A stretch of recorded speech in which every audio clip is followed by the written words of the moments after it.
halaman 495. 495 nanti keterangannya pada 498 ya. Oke. Di dalam kita mendirikan solat, saya jelaskan dulu. Ada dua perkara.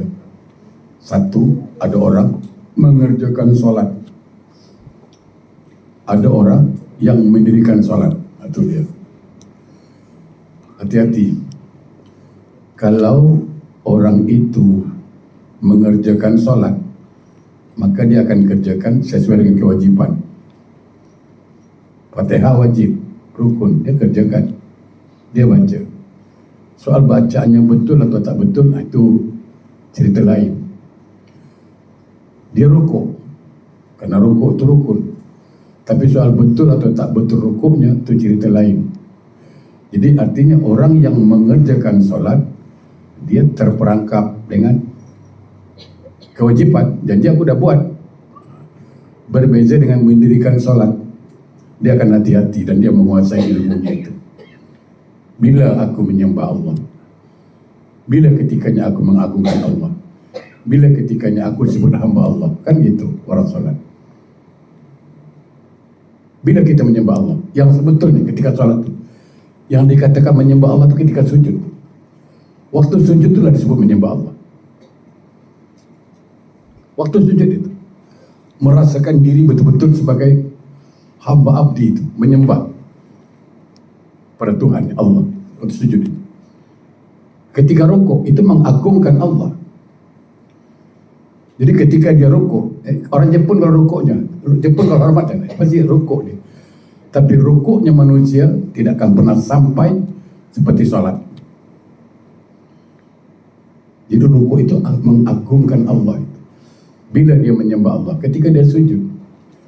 Nah, ketika duduk antara dua sujud, itu sedang apa? Sedang menghinakan diri pada Allah. Sekaya apapun lah dia, sekaya apapun dia, tetap dia akan mengatakan Allahumma rzuqni, ya Allah beri aku rezeki. Walaupun dia dokter, obat dia banyak, tetap mengatakan ya Allah sehatkan aku. Ya kan, dia dah pasrah situ. Nah, ketika dia berdiri, itu sebenarnya dia sudah membuat pengakuan bahwa dia seorang hamba. Sami'na wa ta'na, aku dengar dan aku taat. Itu pengabdian itu. Nah, orang yang mendirikan sholat dia paham. Nah, dalam perkara sholat ini dikatakan apa? Ada 12.000 perkara yang kemudian dihimpun menjadi 12 macam. Barang siapa hendak mengerjakan sholat, maka dia harus memperhatikan yang 12 perkara ini. Agar apa? Agar sholatnya sempurna. Sebab kita jangan terperangkap dengan mengerjakan sholat. Tapi kita mulai masuk sedikit, yaitu mendirikan sholat. Karena dalam Quran tidak ada perintah mengerjakan sholat, yang ada mendirikan sholat. Jadi kalau saya boleh tambah, ada 3 tingkatan. Satu, tingkatan awam. Tingkatan awam apa? Mengerjakan sholat itu. Aku nak kerjakan sholat, itu tingkatan awam, baru belajar. Yang kedua, ini tingkatan dan naik sikit lah. Mendirikan sholat, mulai hati-hati. Nah, tingkatan ketiga, ini tingkatan paling tinggi, ini biasanya dipakai, dikuasai oleh para rasul, para wali, yaitu dia perlu kepada sholat. Beda itu. Kalau kita kan baru mendirikan sholat, hati-hati. Tapi kalau Rasulullah, dia perlu sholat. Sebenarnya tingkatan itu kalau kita dapat, subhanallah. Saya tanya dulu, perlu tak kita tercegah dari perbuatan keji dan mungkar? Rasanya perlu tak? Kita rasanya perlu tak dalam hidup kita, bagaimana supaya tercegah dari perbuatan keji dan mungkar? Saya rasa perlu kan? Perlu. Untuk itu, apa yang diperlukan? Solat kan? Inna sholata tanha 'anil fahsya'i wal munkar. Solat itu untuk mencegah perbuatan keji dan mungkar. Maka solat itu perlu sebenarnya. Satu keperluan maksud saya. Tapi kita tadi ada yang mengatakan solat itu satu kewajiban. Okey, tak ada masalah lah. Tapi kalau kita boleh meningkat solat satu keperluan, itu luar biasa. Ada 12 perkara. yang mesti dipahami dan dikuasai bagi orang yang ingin mendirikan solat, yaitu 12 perkara sebelum solat. Maaf, 6 perkara sebelum solat, maaf. 6 perkara sebelum solat mesti dikuasai, dan 6 perkara ketika sedang dalam solat. Itu penting. Saya ulang balik, 6 perkara sebelum solat, artinya sebelum takbir lah. 6 perkara lagi ketika sedang dalam solat. Nah, kita yang mendirikan solat mesti paham. Pertama, sebelum solat, ilmu tentang solat itu. Ya, dikatakan oleh Rasulullah dalam sebuah sabdanya, ini penting, amalun qalil fi ilmi khairu min amalin katsir fi jahlin. Amal yang sedikit tapi pakai ilmu itu lebih baik dari amal yang banyak tak ada ilmu. Ya, segini, baca tasbih dalam rukuk 3 kali, disunatkan 3 kali. Dalam sujud disunatkan 3 kali juga. Tapi mesti bagus bacaannya, bukan cuma cepat. Jadi daripada cepat-cepat banyak, mendinganlah sikit, bagus sikit. Bagus sekali cukup, tapi bagus. Contoh, daripada baca Allahu Akbar, Bismillahirrahmanirrahim, tak payahlah, cukup sekali. Allahu Akbar, Subhana Rabbiyal Azim wa bihamdi, sudah sekali. Daripada Bismillahirrahmanirrahim, malaikat berpening kepala, ni kau ni baca ke bebel ke? Nak tulis semua sekarang. Kalau boleh 3 kali bagus. Sama lah. Sekarang saya tanya aja, nak tak saya kasih 1 kuali kari kambing tapi basi, atau sepiring kecil panas lagi masih bagus, pilih mana? Sepiring kecil kan atau sekuali? Pandai pun. Yang penting itu, yang bagus, kualitinya yang bagus. Banyak pun tak bagus buat apa. Nah, perhatikan dia punya uraiannya, halaman 498. Bagus. Ilmu. Jadi ilmu tu apa? Dalam hadis apa? Amalun qalil fil ilmi khairun min amalin katsir fil jahil. Amal yang sedikit pakai ilmu lebih baik dari banyak tak ada ilmu. Jadi banyak pun kita baca, kalau tak ada ilmu, tengok di YouTube sekarang, Allahu Akbar, aduh mak, itu apalah itu. Betul, kadang kan macam saya cakap, aduh ini tak ada adab lagi ni. Baguslah baca La ilaha illallah, la ilaha, meresaplah dalam hati. Kalau dah ngenjuk kita, malaikat tak kalah-kalah, dia tengok kini belakang. Sian tengok dia tu. Ya kan? Tak payah. Sekarang YouTube, sekarang macam-macam ilmu saya tengok dah. Oh, yang macam-macam. Kalau kita pun naik biol dengarkan dia. Ya. Pertama, dalam bab ini, mengetahui mana yang wajib dan mana yang sunat dalam solat. Karena solat itu tidak sah kecuali dengan mengetahui halnya. Dalam kitab Ihya'ulumuddin dikatakan apa? Salah satu syarat sah solat, bukan rukun ya, syarat. Dia wajib tahu mana halal, mana wajib, mana sunat, mana makruh, mana haram. Dia mesti tahu. Dia mesti kuasai itu. Mana yang wajib dalam solat, mana yang rukun, mana yang sunat, mana yang makruh. Memandang ke langit boleh tak solat? Allahu Akbar. Mandangnya ke atas boleh? Makruh. Mandang ke tempat sujud. Kalau pejam mata boleh tak solat? Ayo. Sekarang pejam mata. Makruh. Seandainya pejam mata itu untuk mendatangkan khusyuk baru boleh. Kan gitu. Andai kata dengan pejam mata lalu mendatangkan khusyuk boleh. Tapi dengan pejam mata, lagi kalang kabut teringat macam-macam lah tu. Yang disunahkan itu melihat tempat sujud kan itu. Itu yang disunahkan itu. Jadi mengetahui mana yang wajib, mana yang sunnah. Saya kasih contoh mudah lah. Contoh paling mudah lah. Pernah saya sampaikan. Banyak di antara kita, tapi tidak salah. Ingat ya, tidak salah dan tidak menyalahkan. Tapi dia tahu, yang penting dia tahu. Berapa banyak di antara kita yang solat telah menggabungkan dua iftitah sekaligus dalam solat. Dia gabungkan itu, dua iftitah. Apa contohnya? Dia solat Allahu Akbar, takbir kan? Dia baca apa? Kabira walhamdulillahi katsiran wa subhanallahi bukratan wa asila. Betul. Lalu disambung kan? Wajhatu wajhiya. Itu kan dua iftitah itu. Kabira walhamdulillahi katsiran wa subhanallahi bukratan wa asila. Itu satu iftitah itu. Nabi baca itu.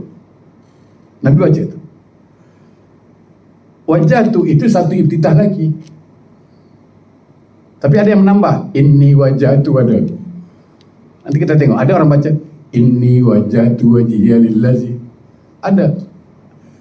Saya ingin katakan, yang pakai inni wajhatu memang ada hadis Nabi, tapi hadis itu untuk sembelih korban. Nabi baca itu waktu sembelih korban. Memang dia pakai inni wajhatu wajhiya lillazi. Tapi ketika salat baca wajhatu wajhiya lillazi. Itu. Ini contoh-contoh lah. Dia faham itu. Yang kedua apa? Apakah dia salat pakai Sayyidina? Sekali lagi, tidak ada menyalahkan. Kita tidak akan pernah menyalahkan dan tidak akan menganggap itu salah. Tapi kita mengetahui yang penting. Ada orang baca Asyhadu an la ilaha illallah wa asyhadu anna Muhammadar Rasulullah. Allahumma salli ala Sayyidina Muhammad wa ala ali Sayyidina Muhammad kama sallaita ala Sayyidina Ibrahim wa ala. Kan ada gitu kan? Okey. Dia pakai Sayyidina itu. Artinya Tuhan. Salah? Tidak. Dan Nabi pun mengatakan ana sayyidi, aku Tuhan. Tapi masalahnya ada hadis Nabi, petunjuk dari Rasulullah tentang solat. Apa itu? Sallu kama ra'aitumuni usolli. Itu kan petunjuk Rasulullah. Solatlah kamu seperti mana kamu ketahui aku solat. Kalau seperti mana kamu, kalau tengok teksnya itu aslinya seperti mana kamu lihat. Kita bila nak lihat Nabi solat, maka ulama menerjemahkan seperti mana yang kamu ketahui. Nah, bagaimana Nabi solat? Kita pelajari, buka kitab solat Nabi. Ternyata Nabi solat apa? Dia salawat, Allahumma shalli ala Muhammad wa ala ali Muhammad kama shallaita ala Ibrahim wa ala Ibrahim. Maka kita pakai petunjuk Nabi. Kalau saya ditanya, Ustaz, macam mana Ustaz? Saya terus terang saja. Di dalam solat saya pakai petunjuk Rasulullah, tapi di luar solat saya pakai Sayyidina. Pakai. Di luar solat saya pakai Sayyidina.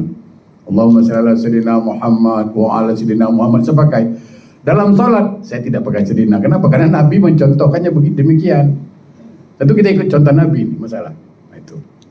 Ya, tapi tidak menyalahkan orang pakai Sayyidina. Ingat ya, saya tidak menyalahkan. Karena itu bukan, itu satu mengagungkan itu. Jadi mengetahui mana yang wajib, mana yang sunnah dalam solat, mana yang makruh, harus dikuasai. Macam ada beberapa hal saya pernah sampaikan di sini. Ketika kita berimam lah, kita jadi makmum, namanya manusia kan pelupa. Itu maka dalam solat kalau imam silap, saya tidak mengatakan imam salah, itu tak saya. Tidak ada imam. Imam kalau salah batal berarti itu. Silap, lupa kan. Maka diingatkan dengan apa? Subhanallah. Kalau dia salah tentu istighfar. Saya lebih condong mengatakan dia silap, dia lupa. Ketika duduk tasawuf awal, 2 rakaat itu kan tasawuf awal tu kalau solat zuhur, maghrib tu. Mesti duduk. Tiba-tiba imam tu lupa. Tengok. Itu kalau tengok di masjid pasti bising. Saya mengalami. Saya pernah solat maghrib, terlupa duduk tasawuf awal. Saya langsung berdiri. Dalam mazhab Imam Syafi'i, Kalau dia baru terangkat kepala dia, baru nak naik, boleh subhanallah dia duduk. Tapi kalau sudah 2/3 dia naik, jangan lagi subhanallah. Nanti dia turun batal nanti. Karena dia sudah naik. Ya. Teruskan ini. Oi, apa jadi? Saya berdiri, Allahu Akbar, saya berdiri, lupa duduk tasawuf awal, belakang. Subhanallah. Subhanallah. Mekik satu masjid, subhanallah, sampai mekik-mekik. Saya relax je, santai lah kau. Subhanallah, aku gasak lah kau. Saya tutup baca Fatihah sampai habis. Lalu saya rukuk. Allahu Akbar. Tahu tak apa jadi? 2 saf solat belakang saya tu. Assalamualaikum warahmatullahi wabarakatuh. Assalamualaikum. Tinggal 2 orang lagi. Yang lebih dah sembahyang masing-masing. Itu ada haji lagi tu. Kenapa? Karena dia merasa itu rukun. Itu kan sunat. Tasawuf awal itu kan sunat. Sunat muakkad kan. Dan dianjurkan kalau lupa apa? Sujud sawi kan. Yang 2 ni pun salah. Kenapa? Saya sujud sawi, dia tak ikut. Saya tanya, tadi sujud sawi? Tak. Kenapa tak ikut? Yang salah ya, tak ada kena saya. Lagi simple jawapannya. Yang salah kan ustaz, imam, bukan saya. Saya tak salah pun kata. Dia lupa kalau dia komitmen awal apa? Sengaja aku solat ikut imam kan. Ikutlah. Imam rukuk, imam sujud. Imam sujud sawi pun kena ikut. Kadang-kadang itu perlu belajar itu. Tasawuf awal itu hukumnya apa? Sunat muakkad. Bahkan ya, ada satu kampung terlalu fanatik. Bukan di sini. Imam tak solat sunat subuh, tak baca kunut subuh. Itu bubar solat subuhnya, bayangkan. Gara-gara imam tak solat sunat subuh. Imam ada khatib tak baca Sayyidina, disuruh turun. Ada satu kampung yang betul-betul, aduh, saya bilang kacau. Ada kampung lagi khatib mesti pakai tongkat. Ya kan? Itu ada juga. Fanatik betul lah bilang. Ada. Itulah kadang-kadang kita perlu belajar itu, ya. Jadi kita mesti tahu mana yang fardu, mana yang sunnah. Kalau Fatihah jelas sunnah, rukun itu. Nah, kalau rukun itu wajib dibaca, tak boleh ditinggalkan. Tinggalkan batal. Ya. Macam sekarang gini lah, ini contoh lah. Sekarang imam, kalau dia baca lama sikit, dia tasawuf akhir ni. Asyhadu an la ilaha illallah, dia baca, imam baca pelan kan. Ya, kita nak buang angin macam mana? Sama-sama duduk tasawuf akhir ni. Kita nak, dia dah di hujung betul-betul. Sikit lagi dia keluar. Kalau kita tunggu imam Assalamualaikum, memang batal. Ya kan? Nak tunggu imam, memang batal lah jawapannya. Dah tak tahan lah, dah di hujung betul dia. Bagaimana caranya? Maka disebutlah situ hukumnya mufaraqah. Ada sebut mufaraqah di situ. Memutuskan diri dari imam. Dia berniat putuskan diri dari imam, lalu dia sendiri ambil yang wajib. Apa itu? Asyhadu an la ilaha illallah. Setelah baca tahiyat, at-tahiyatul mubarakatus salawatut thayyibatu lillah. Assalamualaikum ayuhan nabi wa rahmatullahi wabarakatuh. Assalamualaikum wa ala ibadillahi sholihin. Asyhadu an la ilaha illallah wa asyhadu anna Muhammadar Rasulullah. Allahumma salli ala Muhammad. Assalamualaikum warahmatullahi. Dah selesai. Kalau dia tunggu imam, itu ya Allah salli ala. Wah, dah kamah. Itu dia kalang kabut nanti. Elok dia Allahumma salli ala Muhammad. Tak kalang kabut. Itu. Jadi kalau dia faham, dia mufaraqah di situ. Ya. Di satu yang pertama, mengetahui mana yang wajib, mana yang sunat, dipelajari. Yang kedua, mengetahui mana yang wajib dan mana yang sunnah dalam wudu. Bukan setakat solat, dalam wudu pun. Saya selalu sampaikan, ada kalanya haram melakukan yang sunnah. Ada kalanya itu disebut haram. Kenapa haram? Begini.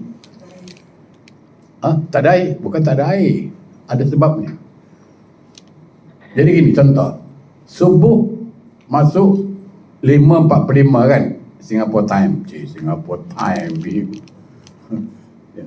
Singapura punya waktu lah. Habisnya pukul berapa? 7.06 menit. Betul? Nah, 7.04 menit. 7.04 menit habis waktu dia. Sekarang dia bangun tidur, lagi 5 menit pukul 7. Ada. Berarti 6.55 dia terbangun tu. Masih ada waktu subuh? Masih. Waktu 10 menit. Sekarang dia pergi toilet, ambil uduk. Lalu dia, kerana terbiasa ambil sunat kan? Dah ambil 3 kali, cuci tangan, kumur-kumur 3 kali, kan? Hidung 3 kali, cuci muka 3 kali, tangan 3 kali, rambut, telinga semua 3 kali. Akibat mengambil yang sunnah tadi, apa jadi? Habis waktu dia. Dia solat 7-8 menit di luar waktu. Haram tak dia? Haram tak? Haram. Kerana dia dah habis waktunya.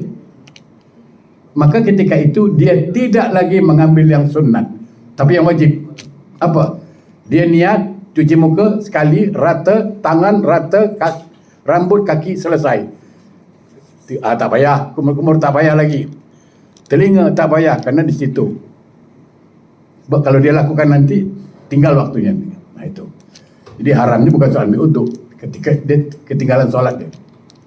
Itu. Apa lagi contoh?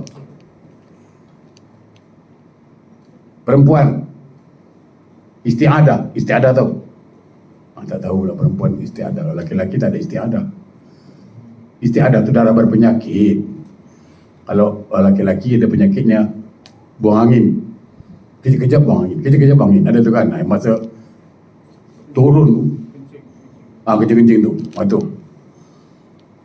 kencing tatus kata Melayu, itulah. Itu macam mana caranya? Sama hukumnya tu. Orang perempuan. Jadi dia 1 minit kencing keluar, 1 menit darah keluar. Maka ketika itu dia harus tahu hukum. Apa dia? Dia wajib ambil uduk waktu masuk dulu. Pastikan waktu masuk. Di luar waktu dia tak boleh uduk, batal nanti. Contoh, subuh 5.45. Kalau dia tak ada masalah, dia kencing bagus, tak ada penyakit lah, perempuan pun tak ada haid, bersih. Pukul 5 dia boleh ambil uduk, lalu tahajud, boleh kan? Cuman saya ingatkan, kata ulama, ini kalau perlu di sini, kalau dia bangun malam, kata dia bangun pukul 4.30, ada waktu tahajud, ada kan? Okey. Lalu dia ambil uduk, niatnya untuk apa? Salat tahajud. Ingat, niatnya untuk salat tahajud. Dia salat, dia berzikir, dia baca Quran, dia tunggu subuh lah. Sekarang subuh berkumandang azan, boleh tak dia pakai uduk itu untuk salat subuh?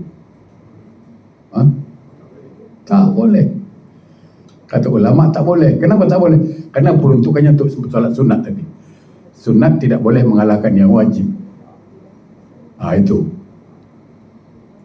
Yang sunat tidak boleh mengalahkan yang wajib. Yang wajib boleh meliputi yang sunat. Maknanya apa? Ketika dia bangun pukul 3.30, 4.30, boleh tahajud, boleh. Tapi dia niatkan untuk solat subuh, uduknya. Dia boleh gunakan tak tahajud itu. Dia boleh gunakan untuk tahajud. Itu. Kerana yang sunat kan tak boleh meliputi yang wajib. Demikian menurut pendapat ulama, wallahu a'lam.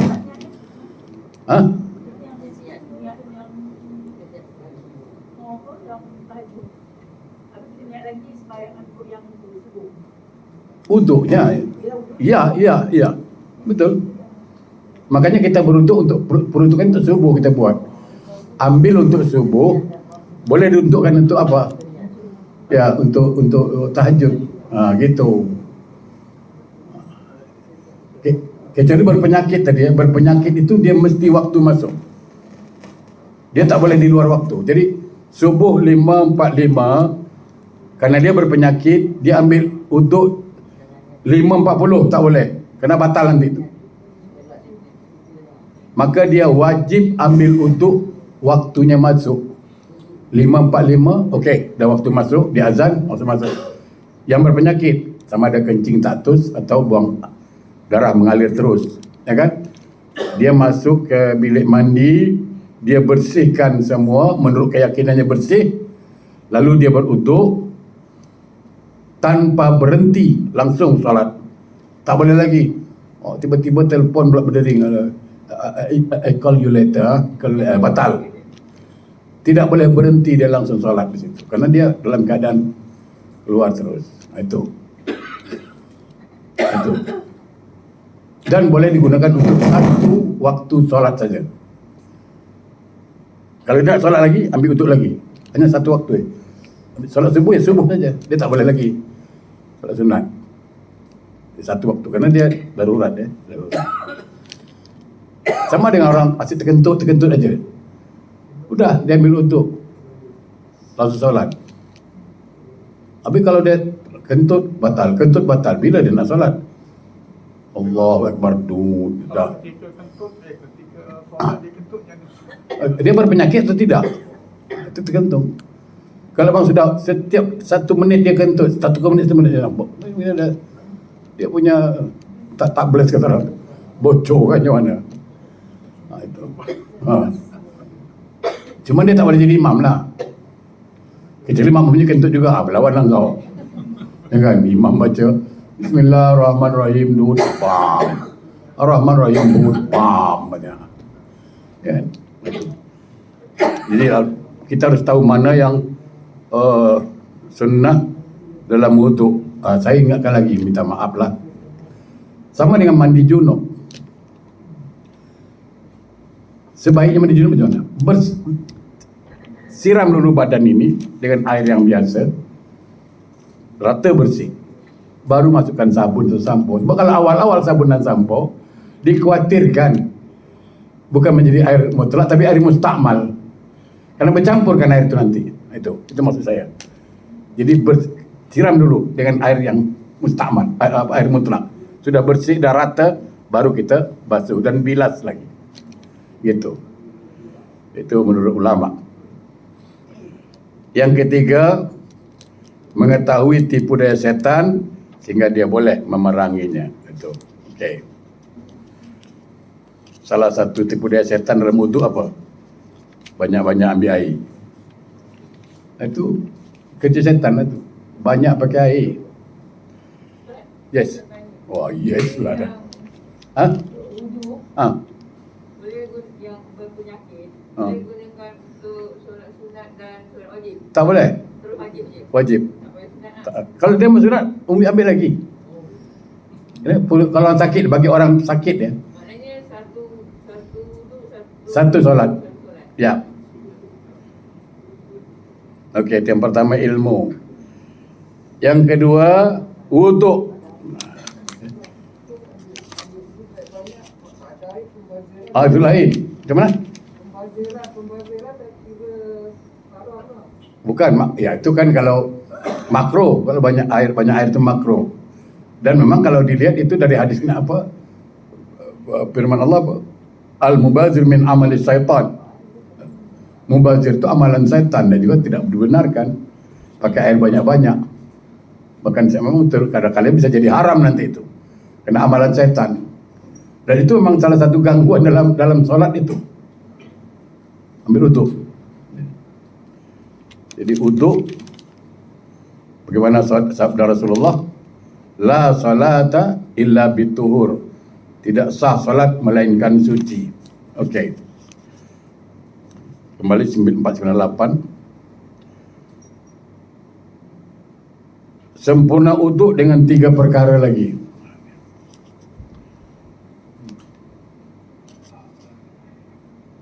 Saya pastikan dulu ya, supaya kita ni betul solatnya. Saya ingatkan betul-betul ya.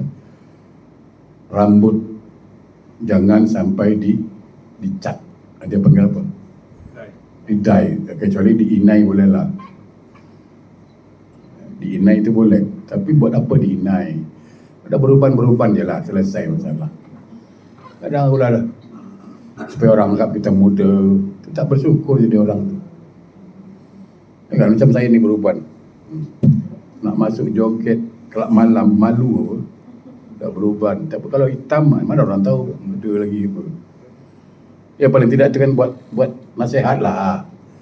Kalau dah berubah gini nak ganggu anak dari orang, nak aku janda, nak ganggu, oh janganlah. Antar cakap, dah berubah tak sadar diri ke. Tapi kalau hitam tu macam mana? Cik, handsome boy. Kan? Boleh kacau. Tak. Itu nasihat sebenarnya. Pasal saya tak pakai gigi. Tak nak. Ada gigi saya, tak pakai. Betul kenapa? Bukan, kadang-kadang orang cakap tak sadar diri, tak ada gigi dah. Kan saya pun sadar juga akhirnya. Gitulah. Jangan karena kalau di dye rambutnya, dicat itu menutup rambutnya sehingga mandi junubnya itu nanti. Karena salah satu syarat mandi junub apa? Air mesti rata kan. Itu air tak masuk. Nah, kalau mandi junub tak sah macam mana? Uduk itu tak sah. Bila uduk tak sah apa jadi? Solat juga tak sah. Itu kan efek dia. Jadi sempurna untuk membersihkan hati dari rasa dengki dan jahat. Diutup. Makanya doa kan ada tu, kan pernah diajar bahasa Melayu aja lah. Saya pernah kirim kan doa itu. Bahasa Melayu aja, senang. Ya Allah, hindarkan tanganku ini menyentuh apa yang kau haramkan. Selesai. Kumur-kumur ya Allah, dalam hati, bersihkanlah lisanku dari berkata kotor. Cuci muka, niat, mesti dulu niat. Baru yang kedua, cuci muka itu apa? Ya Allah, berilah cahaya di wajahku sebagaimana bercahayanya wajah-wajah orang yang kau ridhoi. Lalu cuci muka yang ketiga, ya Allah, jangan kau gelapkan wajahku sebagaimana gelapnya wajah-wajah orang yang kau murkai. Maka perhatikan, orang yang berutuk, yang selalu berdoa macam itu, wajahnya coba tengok. Bukan soal cantik, tak puas semata memandang. Ya. Anak saya satu, anak saya tu, dia cakap apa? Saya kalau tengok anak saya ketawa saya. Bapa aku tak handsome, tapi kangen. Merindukan, dia cakap. Bapa aku tak handsome, tapi merindukan kalau tak ada dia. Itu dia penting. Ya kan? WhatsApp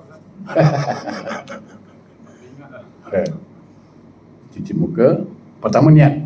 Yang kedua tu, ya Allah, berilah cahaya di wajahku sebagaimana bercahaya wajah-wajah orang kau ridhoi. Suka je orang tengok kita ni. Dia tak lawa, dia tak cantik, dia tak handsome, tapi orang Melayu juga tak puas mata memandang. Itu dia. Kalau cantiknya wajah hanya sekedar menyenangkan mata, tapi cantiknya wajah yang Allah ridha itu mampu menyenangkan hati. Kita penting menyenangkan hati. Cuci rambut, ya Allah, haramkan rambutku disentuh api neraka.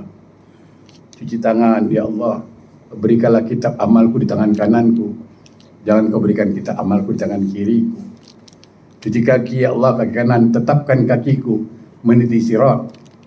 Kaki kiri, ya Allah, jangan gelincirkan kakiku, ya Allah, ketika meniti sirat. Dalam hati je doa itu, hari-hari minta. Ya, insya-Allah. Hati kalau dah bersih, tak ada dengki. Saya selalu mengatakan, selalu saya bahas. Sekarang saya tanya, dari mana alasan dengki? Dari mana sekarang? Sebutlah.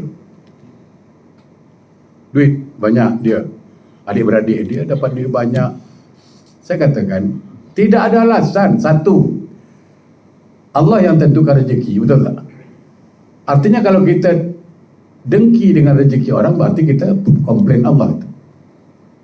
Rezeki saya takkan lari kepada Haji Hasan, Haji Hasan punya rezeki takkan lari sama saya. Rezeki Haji Abeda takkan lari sama saya, kan gitu. Masing-masing Allah tentukan. Apa lagi? Jodoh pun masing-masing apa? Apa lagi? Umur masing-masing. Takdir masing-masing lah. Jadi apa yang buat dengki lagi? Tidak ada alasan. Oh tapi dia, tak, sudah cukup. Ketika kita dengki sama orang, berarti kita tidak mensyukuri apa yang Allah kasih. Berhenti. Orang kalau dengki ni, tengok wajahnya kering. Kering wajah dia, cepat tua. Betul. Orang beli emas, dia berkedut. Orang beli kereta, dia berkerut. Ya kan? Orang beli kulkas, dia yang sejuk. Kereta naik bukit, dia yang semput. Heran kan? memikirkan orang. Jadi bersihkan hati di situ. Kalau hati dah bersih, mandang orang baik saja tu. Tapi kalau hati dengki, hati kotor, tidak pernah orang itu dianggap baik. Kalau dengki dengan kita, buat baik macam mana pula, tak pernah dianggap baik. Yakinlah saya katakan. Walaupun kita bangun masjid lah, bangun satu masjid, tapi kalau orang dengki dia cakap apa? Bangun masjid kena ada makna itu. Ayo, macam-macam. Tak ada yang betul orang ni. Tapi kalau hati bersih, insya-Allah apa pun yang orang buat baik semua.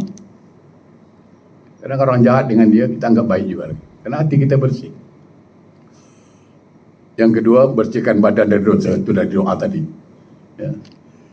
Yang ketiga, membasuh anggota-anggota wuduk dengan sempurna. Ini tanpa memboroskan air. Ini yang dikatakan Haji Hamizah tadi. Jangan sampai membazir tu. Ya, membazir jangan. Okey. Yang ketiga, pakaian. Ini penting juga ni. Sikit lagi ni. Allah berfirman, "Khuzu zinatakum inda kulli masjid." Pakailah pakaianmu yang bagus setiap kali memasuki masjid. Maksudnya pakaian kamu setiap kali mengerjakan solat. Saya kat Singapura bagus lah. Kalau kampung saya ni susah. Kenapa perempuan itu tidak diwajibkan solat di masjid? Pertama, mengelakkan daripada aurat. Kalau di kampung saya kata saya cerita kampung orang, kampung saya lah. Ada perempuan pergi solat pakai seluar pendek, tapi telekung taruh sini. Ya kan? Rambut buka. Ini pahala belum tentu dapat. Dosa double confirm dah tulis. Jadi macam itu baru kat rumah. Ya kan? Ada bangsa datang ke masjid dengan seluar jin. Ketat pula, sudah ketat metat, menjerit paha tu. Katanya kalau jalan. Dia punya pergi. Kan? Nampak lekuk tubuh tu, itu buat apalah ke masjid? Rumah lagi bagus. Dia bukan dilarang ke masjid, perempuan ni bukan. Tapi kalau dia boleh jaga aurat, silakanlah ke masjid. Dibenarkan ke masjid. Karena dikatakan apa? Sab wanita yang paling bagus kan di belakang. Berarti kan boleh ke masjid itu. Tapi jagalah aurat. Pakaian. Laki-laki pula kita tengok. Allahu Akbar. Siapa yang solat Jumat faham lah. Memang betul. Asal terlepas dari najis. Itu saya setuju. Tapi berapa banyak solat laki-laki dia pakai kaos biasa. Apa panggil t-shirt apa? Itu kalau dia rukuk kadang-kadang tertarik tau. Bila tertarik apa jadi? Nampak tak belakang? Itu masalah. Itu kan aurat itu nanti. Itu masalah. Itu aurat itu. Kadang tulisan besar-besar tu belakang ada tulisan lah tu. Allah. Dia udah tulisan duduk kat depan kita pula solat. Allah baca pula. Aku bosan jadi manusia. Aduh mak. Tulis pula besar-besar. Yang punya tulisan. Kita solat Jumat. Solat apa? Pakai pakaian yang bagus lah. Dari satu ustaz dia pakai dia punya baju tu ada tulis-tulis cat-cat. Tak boleh. Makruh hukumnya itu. Makruh. Mengganggu orang solat belakang je. Macam ada bangsa macam surat khabar lagi tulisan dia. Kena baca kita. Baca pula lagi dah. Ya kan? Ada yang macam gitu. Tak. Sebaiknya tidak berwarna-warna lah kalau solat itu. Yang biasa-biasa aja lah. Dan tidak mengundang lah kata orang. Sempurnanya pakaian dengan 3 perkara. Satu, pakaian itu berasal dari usaha yang halal. Saya ada baca satu hadis. Hadis yang panjang. Dalam hadis itu artinya begini, lebih kurang lah. Andai kata baju itu harganya katakanlah 10 dirham atau 10 real kata orang. 1 real berasal dari yang haram, maka salatnya tidak sah. Allah tak terima, maksudnya Allah tak terima, bukan tak sah. Allah tak terima, maaf. Atau begini contoh. Harga baju ni $100. $90 halal, $10 haram. Duit haram. Maka solatnya Allah tak terima. Kenapa? Karena masuk yang haram di situ. Itu satu, ini contoh ya. Saya tanya lagi. Laki-laki ini laki-laki lagi nih, solat Jumat lah. Saya tahu solat Jumat dia lah laki-laki ini utama. Laki-laki pakai rantai emas halal atau haram? Haram, itu sepakat ulama, ini Imam Syafi'i. Nah sekarang dia solat pakai rantai emas, cincin emas. Artinya dalam keadaan yang haram dia mendirikan solat. Ini kan wala talbisul haqq bil batil wa antum ta'lamun. Allah mengatakan jangan kau campur adukkan mana halal mana haram. Kau kan tahu itu haram, kenapa campur aduk? Tapi kalau tegur dia mengamuk. Mas kita, duit kita bukan duit bapak engkau, tapi marahnya kita lagi nanti. Kita terus kena marah nanti. Dalam keadaan yang haram. Sama dengan perempuan. Ada tak perempuan solat tapi alis mata dicukur? Cukur habis tu ganti dengan kecil sangat. Cinonik kata Melayu. Ada tak tengok perempuan? Ada. Itu ganti dengan celak tu. Kali kena panas meleleh lawan. Merapikan boleh. Rapi boleh. Cukur jangan. Kalau dia solat dalam keadaan haram nanti. Dan mencukur dan minta dicukurkan itu haram. Jadi pakaian masih berasal dari yang halal. Kedua, bersih dari najis. Itu pastikan bersih dari najis. Yang ketiga nih, sesuai dengan sunnah. Artinya berpakaian bukan untuk bermegah-megahan. Ya, bukan untuk bermegah-megah. Pakaian yang wajar-wajar, cukup dengan sesuai dengan sunnah lah. Tidaklah yang gagah, yang untuk pamer-pamer, bukan. Ya, bukan. Ya, itu yang penting. Baik, saya kira itu dulu insyaAllah. Kita sambung lagi. Yang benar dari Allah, yang salah dari saya. Mudah-mudahan bermanfaat.